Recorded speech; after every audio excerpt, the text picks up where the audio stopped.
ఒక నటుడిగా మాత్రమే కాకుండా సర్వీసెస్ చేస్తూ అనేక మంది అభిమానులు మోటివేట్ చేస్తూ విశేషమైన సేవ చేస్తున్నారు. బ్లడ్ బ్యాంక్, ఐ బ్యాంక్ ఆయన చేస్తున్న ఇంత నిరంతరాయంగా చాలా అది అందరికీ సాధ్యం కాదు. అంటే ఇలాంటి విషయాల్లో ఇలాంటి కార్యకలాపాలని ఇంత నిరంతరాయంగా జరిపించడంలో ఆయన నిబద్ధత ఇవన్నీ చూసినప్పుడు ఒక మానవతామూర్తిగా కానివ్వండి, లేదా ఒక నటుడిగా కానివ్వండి, మీ ఆ అన్నకి తమ్ముడిగా కానివ్వండి, మీకేమనిపిస్తుంది? వండర్ఫుల్ అండి, వండర్ఫుల్.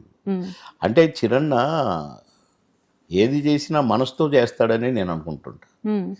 అంతేగాని ఏదో ఆర్టిఫిషియల్గా కొందరులాగా అట్లా అట్టటి ఉండవు. స్క్రీన్ కోసమో లేకపోతే జనం కోసమో అభిమానుల కోసం సిన్సియర్గా ఏది చేసినా ఇది చాలా చాలా బాగుండాలని అనే కోరిక మాత్రం లోపల ఉంటుంది.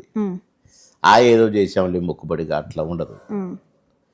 అందుకే వారు ఏదైనా అనుకుంటే అది సక్సెస్ చేసే తీరుతారు.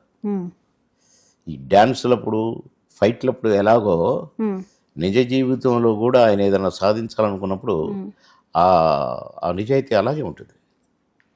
చిరంజీవి గారికి బాగా నచ్చే ఫుడ్ ఏంటి? అంటే అవి ఇప్పుడు మనం రివీల్ చేయకూడదు. అంతే అంటారా? అంతే. మళ్ళీ మా అన్నకు దిష్టి తగిలితే కష్టం నాకు. అవును, గ్యారంటీగా తగులుతుంది. ఎప్పుడు దిష్టి తగులుతుంది పాపం ఆయన. కానీ మితంగా చాలా భోజన ప్రియుడే, కానీ ఎంత ఇష్టమైనదైనా జాగ్రత్తగా కొలిచినట్టుగా తీసుకుంటారు చిరారు. Perfect diet. ఎక్సర్సైజ్ అసలు మానరు. ఒకవేళ కొన్ని సందర్భాలు మానాల్సి వచ్చినా మళ్ళా కవర్ చేసుకుంటారు.